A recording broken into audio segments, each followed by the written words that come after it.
Magandang araw po. So bumalik po tayo rito sa Mapandam Project para mag-retouch ng mga pintura. So ayan.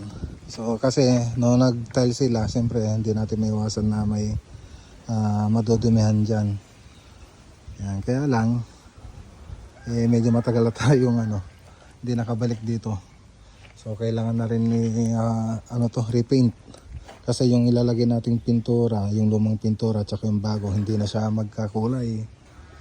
Kaya suggestion ko, i-repaint na lang po ito. So gaya nito, pag nag-retouch ka rito, yung susunod na ipipintura mo dito, hindi na kasing kulay na itong nandito sa taas.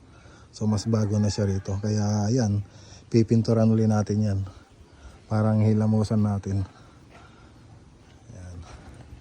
So update ko lang po kayo. Ay, update, ipasyal ko lang po kayo rito sa project natin dito. So ito makikita nyo yan, kisame lang po yan na gypsum board, hindi po siya PVC board. Yan, dito naman sa taas, ayan, ay sa likod. Yan, ayusin din po natin dito. So open kasi ito, ngayon nag-tiles din sila dun sa taas, kaya lang nagka-problema. Ngayon pinapalitan ko rin yung mga gilid ng tiles niya para yung mga ipipintura nito maayos natin yung pagpintura diyan. So bago natin pinturan yan, pa rin natin yan, i-waterproofing yung gilid niya. Baka diyan kasi pumasok yung mga tubig, may kwarto dito sa loob. Ayun yung ayusin natin. So tapos yung mga downspout, dati wala kasing downspout dito. So ngayon naglagay sila ng downspout. Ngayon inalis natin para pinturahan. So ayan, inalis natin pati dun sa kabila. So pinturahan po natin. Tapos dito sa loob, so overtime na rin kami rito kahit gabi. Pipintura na rin kami. Ayan. So dito nire-repaint lang po namin.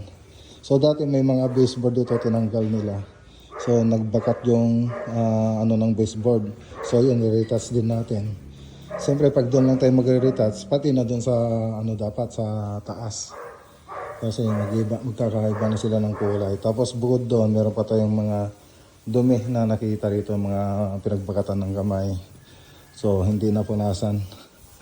So ayun, isa pa. Tapos may mga re-retouch din tayong mga ibang tama. Ngayon, mamali na natin para wala nang tama. Ayun, ayan.